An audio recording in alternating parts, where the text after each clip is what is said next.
अस्सलाम वालेकुम स्टूडेंट्स। उम्मीद करती हूँ बच्चों आप लोग खैरियत से होंगे। जैसा कि स्टूडेंट्स आप लोग जानते हैं, हम रिवीजन कर रहे हैं कुछ इंपॉर्टेंट टॉपिक्स की, जिनमें से एमसीक्यूज काफ़ी ज़्यादा पूछे जाते हैं बोर्ड में। तो स्टूडेंट्स आज हम स्टार्ट करेंगे एक्स-रेज। सबसे पहले आप लोगों का एक्स-रेज का इंट्रोडक्शन दूंगी, फिर उनकी प्रोडक्शन के बारे में बताऊंगी, फिर उनकी टाइप्स के बारे में। तो चलिए बच्चे लोग हम अपना टॉपिक स्टार्ट करते हैं, ठीक है।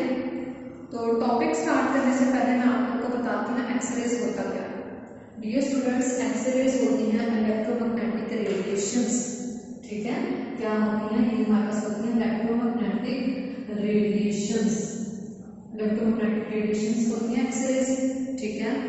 एक्स-रेज बेसिकली ऐसी रेडिएशंस होती हैं स्टूडेंट्स जिनकी वेवलेंथ जो होती है वो कम होती है, ठीक है। अब जिस चीज की वेवलेंथ कम होगी उस चीज की फ्रीक्वेंसी क्या होगी? ऑब्वियसली उस चीज की फ्रीक्वेंसी क्या होगी? ज्यादा। एक्स-रेज एक इलेक्ट्रोमैग्नेटिक रेडिएशंस है जिनकी ज्यादा फ्रीक्वेंसी होती है और जिनके पास वेवलेंथ क्या होती है? कम। स्टूडेंट्स, जो वेलोसिटी होती है एक्स-रे की वो तकरीबन बराबर होती है वेलोसिटी ऑफ लाइट की, ठीक है। तो मैं इधर आप लोगों को लिख देती हूँ, velocity of X-rays is equal to velocity of light, ठीक है डियर स्टूडेंट्स। ये मैंने एक्स-रेज की कुछ आपको कैरेक्टरिस्टिक्स बता दी। स्टूडेंट्स, ये बेसिकली हमारे पास हाईली एनर्जेटिक रेडिएशंस होती हैं, हाईली एनर्जेटिक रेडिएशंस। क्लियर है स्टूडेंट्स? ये मैंने आप लोगों के सामने एक्स-रेज का इंट्रोडक्शन किया। बेसिकली स्टूडेंट्स, एक्स-रेज होते हैं फोटॉन्स। तो आप लोगों को पता है फोटॉन्स के ऊपर कोई भी चार्ज नहीं होता, तो इसीलिए हम कहते हैं फोटॉन्स जो होते हैं वो अनचार्ज होते हैं, इसलिए हम कहते हैं ये रिफ्लेक्शन नहीं शो करती जब पास करती हैं इलेक्ट्रिक या मैग्नेटिक फील्ड्स। प्यारे बच्चों, मैं दोबारा से रिपीट कर रही हूँ, एक्स-रेज इलेक्ट्रोमैग्नेटिक रेडिएशंस होती हैं, ऐसी रेडिएशंस जिनकी वेवलेंथ कम होती है। अगर वेवलेंथ कम हो तो फ्रीक्वेंसी क्या होती है? ज्यादा। ये हमारे पास हाईली एनर्जेटिक रेडिएशंस होती हैं, इनकी जो वेलोसिटी होती है वो बराबर होती है velocity of light. X-rays basically हमारे पास क्या होता है? फोटॉन्स। तो यहाँ पढ़ चुके हैं कि जो फोटॉन्स होते हैं उनके ऊपर कोई भी चार्ज नहीं होता। तो बच्चों, ये हमने एक्स-रेज की देख ली डेफिनेशन, ठीक है। एक्स-रे का हमने सारा कॉन्सेप्ट देख लिया कि एक्स-रेज होती क्या है। अब हम चलते हैं एक्स-रेज की प्रोडक्शन की तरफ कि हम कैसे एक्स-रे को प्रोड्यूस करवा सकते हैं, ठीक है। स्टूडेंट्स, एक्स-रेज की प्रोडक्शन पढ़ने से पहले मैं आप लोगों को थोड़ा सा उसका एक्सपेरिमेंटल व्यू दे देती हूँ कि कैसे एक्स-रेज प्रोड्यूस की गई थी। तो चलिए स्टार्ट करते हैं अपना एक्स-रेज। तो बच्चों, एक्स-रेज की अब हम बात करते हैं प्रोडक्शन। तो सबसे पहले हम अपना सेटअप देख लेते हैं, अपनी पूरी अरेंजमेंट देख लेते हैं, ठीक है। हमने एक वैक्यूम की ट्यूब ली है, ठीक है, जिसको हम क्या कहते हैं? एक्स-रे ट्यूब, ठीक है। इसको सपोज करें कि एक वैक्यूम की ट्यूब है जिसको हम नाम दे देते हैं एक्स-रे ट्यूब। बच्चों, इसके अंदर हमने क्या क्या लगाया हुआ है मैं अब आप लोगों के साथ वो डिस्कस करने जा रही हूँ, ठीक है स्टूडेंट्स।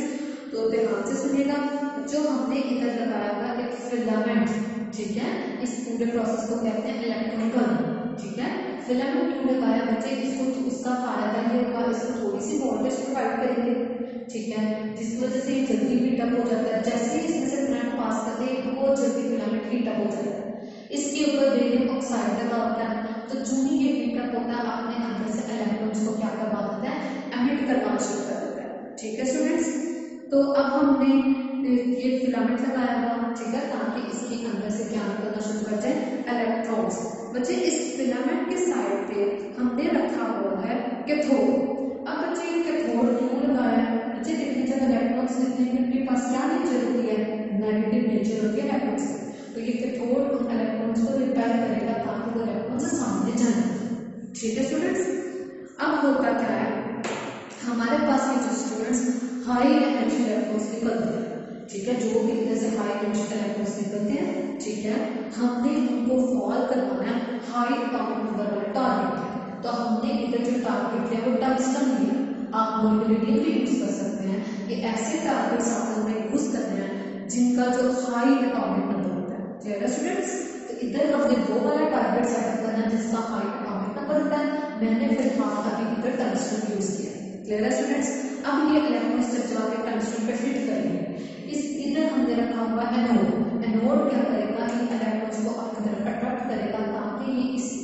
टारगेट पे आके हिट करें। तो जूनियर स्टूडेंट्स होता क्या है, हाई एनर्जी इलेक्ट्रॉन्स जाके हाई एटॉमिक नंबर वाले टारगेट पे हिट करते हैं, तो हमारे पास क्या प्रोड्यूस हो जाती है, हमें जो रेज मिलती हैं उनको हम कहते देते हैं एक्स रेज। ठीक है स्टूडेंट्स, अब आप लोग को थोड़ा सा बता देती हूँ, ये जो हैवी टारगेट है ना, आप कोई भी यूज कर सकते हैं, टंगस्टन, मोलिब्डेनम, कैडमियम, आप लोगों को बस इतना याद रखना है कि हाई एटॉमिक नंबर उसका। ठीक है स्टूडेंट्स, तो ये हमने देखा एक्स रेज कैसे प्रोड्यूस हुई। सिंपल आपको अपने स्टूडेंट्स याद रखना है, फास्ट इलेक्ट्रॉन्स आते हैं जैसे वो जाकर टारगेट पे हिट करते हैं, हाई एटॉमिक नंबर वाले टारगेट पे जो ही वो जाकर हिट करते हैं, तो इसके बदले में हमारे पास क्या प्रोड्यूस हो जाती है, एक्स रेज। अब देखा गया कि जो एक्स रेज होती है ये दो तरह की होती है। ठीक है स्टूडेंट्स, एक्स रेज की दो टाइप्स होती हैं। The first one is characteristics X rays, और दूसरी बच्चों लोग जो इसकी टाइप होती है उसको हम क्या नाम दे देते हैं, उसको हम कहते हैं कंटिन्यूअस एक्स रेज। ठीक है, पहले प्रोडक्शन देखा, पहले कॉन्सेप्ट देखा उसका, फिर हमने उसकी प्रोडक्शन देखी। अब चलो हम देखेंगे एक्स रेज किस कौन कौन से टाइप्स होती है। ठीक है स्टूडेंट्स, तो बच्चे एक्स रेज की होती है हमारे पास दो टाइप्स। ठीक है, first one is characteristics and the second one is continuous X rays. तो सबसे पहले बच्चे हम कंटिन्यूअस एक्स रेज के बारे में बात करते हैं, इसका कॉन्सेप्ट देखते हैं। ठीक है स्टूडेंट्स, कंटिन्यूअस एक्स रेज में ये होता है, चलिए हम डिस्कशन करते हैं।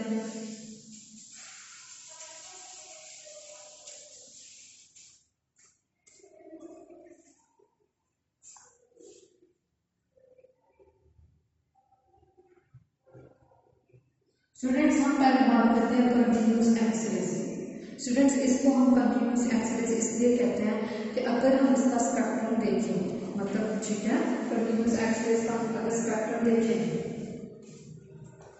तो होगा क्या स्टूडेंट्स, इसका कुछ हमें इस तरह मिलता है। इस साइड में हमारे पास होती है इंटेंसिटी ऑफ एक्स रेज। ठीक है, साइड में क्या होती है, इंटेंसिटी ऑफ एक्स रे, और दूसरी तरफ हमारे पास क्या होता है, वेवलेंथ। तो कंटिन्यूअस एक्स रे का अगर हम स्पेक्ट्रम देखें तो वो बिल्कुल कंटिन्यूअस होता है।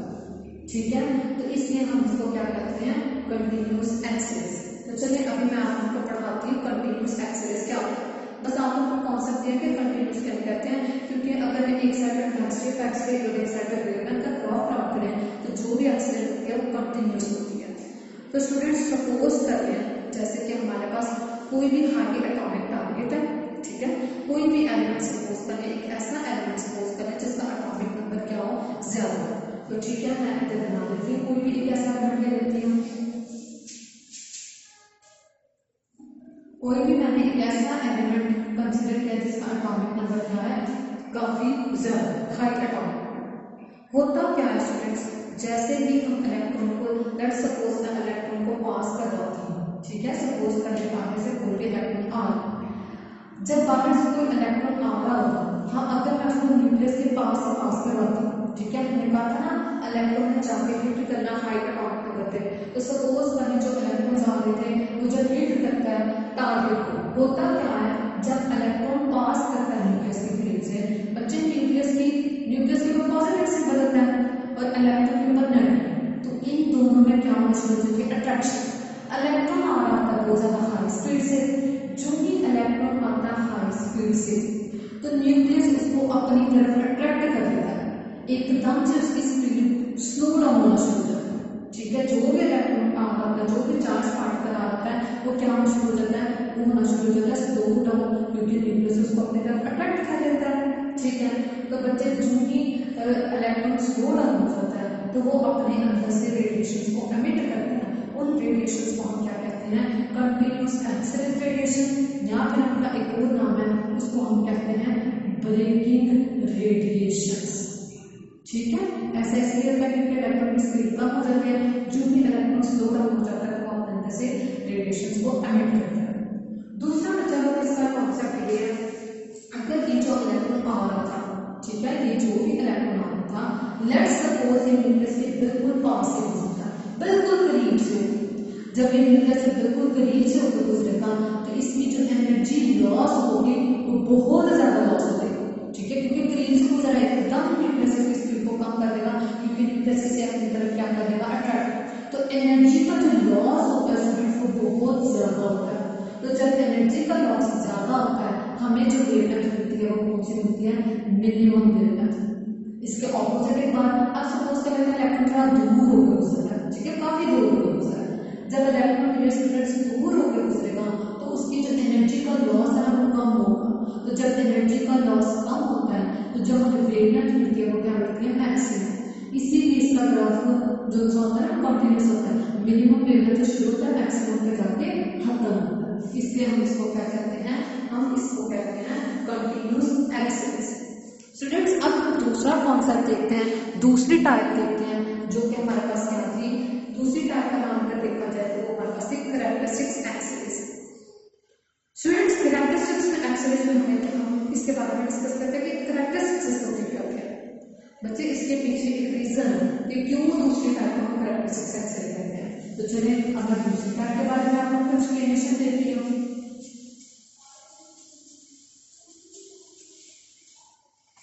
तो स्टूडेंट्स दूसरी टाइप जो होती है ना वो हमारे पास कौन सी होती है? Characteristics axis.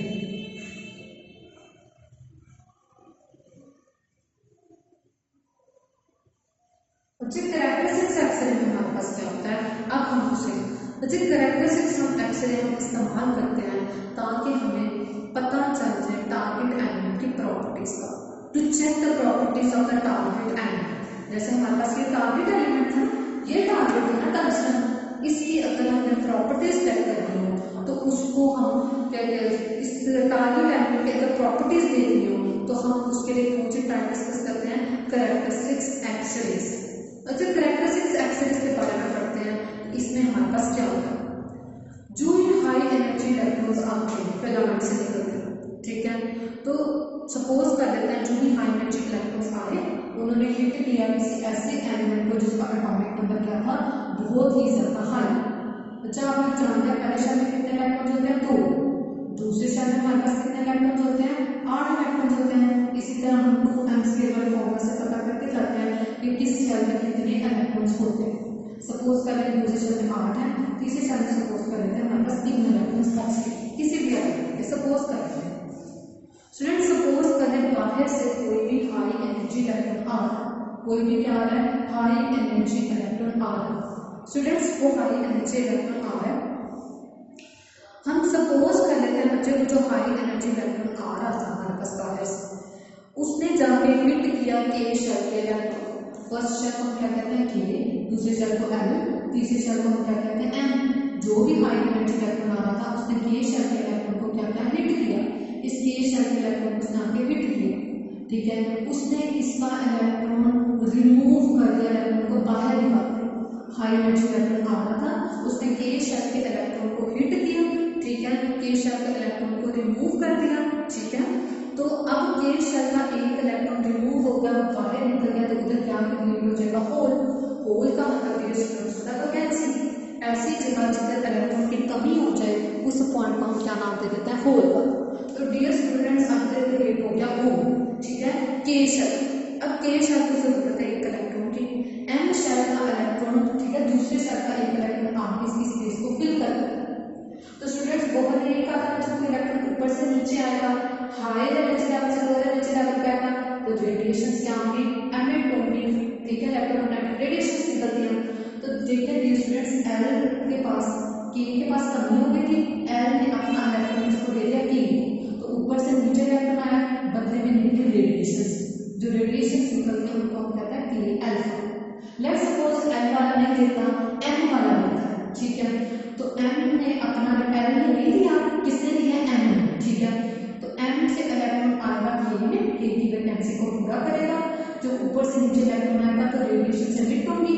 जब एम वाला के में आएगा तो उसकी वैकेंसी को फिल करेगा, तो उसमें से जो रेडिएशन निकलती है डियर स्टूडेंट्स उसको हम कहते हैं के बीटा, ठीक है, जो भी रेडिएशन निकलती है। लेट्स सपोज एल भी नहीं देता, एम भी नहीं देता, एल एम एन, एम का एक इलेक्ट्रॉन आके के की वैकेंसी को फिल करेगा, तो तब जो रेडिएशन एमिट होगी डियर स्टूडेंट्स को हम कहते हैं के कम, ठीक है। तो ये बात आपको अच्छे से याद होगी है। कोई भी इलेक्ट्रॉन अगर हिट करता है, सपोज कर देता है के को हिट करता है, कोई जरूरी नहीं कि वो के शेल से इलेक्ट्रॉन को निकालता है, वो एल को भी निकाल सकता है, एम के भी हमने सपोज किया।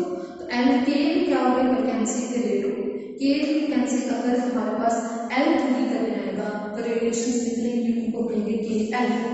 ठीक है डियर स्टूडेंट्स, अगर जो रेडिएशन है वो एम अपना इलेक्ट्रॉन देगा उसको के को, तो जो भी रेडिएशन सबमिट होंगे उसको के बीटा, अगर एम देगा तो उसको के गामा। तो डियर स्टूडेंट्स, इतना ये टॉपिक एंड होता है। अल्लाह हाफ़िज़।